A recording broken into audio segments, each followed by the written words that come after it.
തിരുമടി. അതെങ്ങനെയാ? എന്ത് ചെയ്താലും കള്ളപ്പണി ചെയ്ത് ശീലിച്ചു പോയില്ലേ?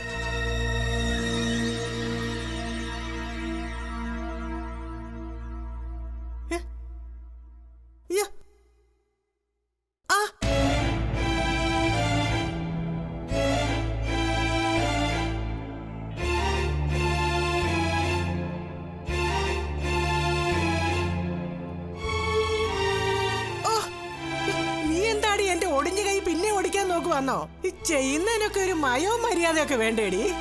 ഓ,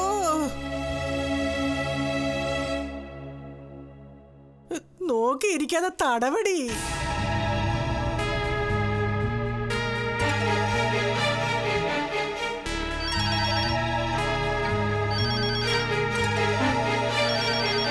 ചെന്നെടുക്കടി.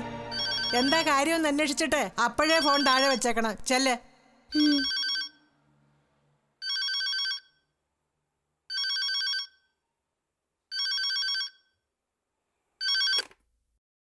ഹലോ. ആ, ജാനിമോളാണോ? അച്ഛനാടി? അത് പറയണോ അച്ഛാ? സ്വരം കേട്ടാ എനിക്ക് തിരിച്ചറിഞ്ഞൂടെ?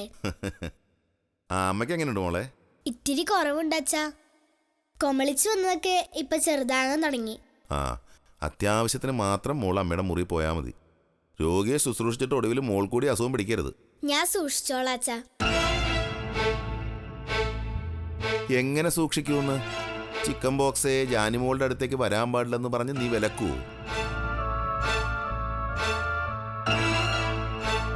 ആ, അമ്മയും കരുനാപ്പള്ളി അമ്മയും കൂടി മോളെ ഒരുപാട് കഷ്ടപ്പെടുത്തുന്നുണ്ടോ?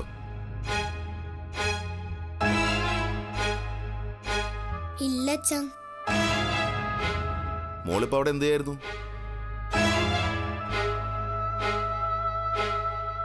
ഞാൻ കരുനാപ്പള്ളി അമ്മയുടെ കൈ കുഴമ്പിട്ട് തിരുമ്മുമായിരുന്നു.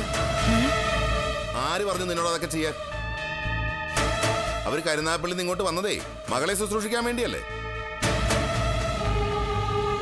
എന്നിട്ട് അവിടെ വന്ന് നിന്നെ കൊണ്ട് കൈയും കാലും തിരുമിക്കാം. വേറെന്തൊക്കെ പരിചരണം വേണോ അവർക്ക്? സാരമില്ല അച്ഛാ, വയ്യാഞ്ഞിട്ടല്ലേ. വയ്യെങ്കിൽ വീട്ടിലെങ്ങനെ ഇരുന്നാ പോരെ?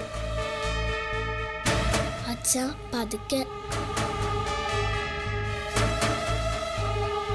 അവര് വന്നു കയറിയപ്പോഴേ എനിക്ക് തോന്നിയതാ ഒടുവിൽ അവരുടെ ശുശ്രൂഷ എങ്ങനെ എന്റെ മകളുടെ തലയിലാവുമെന്ന്. ഞാൻ പേടിച്ചതുപോലെ തന്നെ സംഭവിച്ചു. എനിക്കൊരു വിഷമവും ഇല്ല അച്ഛാ. എന്തായാലും സ്കൂളിൽ പോകുന്നില്ലല്ലോ, അതുകൊണ്ട് ഇഷ്ടം പോലെ സമയമുണ്ട്. നീ അതേ പറയൂ. നിന്റെ സ്വഭാവം അച്ഛൻ അറിയാലോ. വീട്ടുജോലിയും രത്നമ്മയുടെ പരിചരണവും കുട്ടികളെ നോക്കലും എല്ലാം കഴിഞ്ഞിട്ട് കൂലിപ്പണിക്ക് പോകണമെന്ന് പറഞ്ഞാലും സാരമില്ല അച്ഛാന്ന് എന്റെ മോള് പറയും. ഞാൻ പിന്നെ എന്താ അച്ഛാ പറയേണ്ടത്?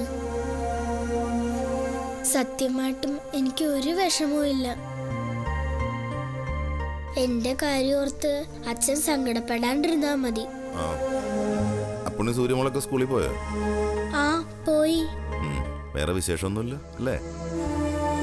അച്ഛൻ വിളിച്ചാരി അമ്മയോട് പറഞ്ഞേക്ക് കേട്ടോ. ശരി അച്ഛാ.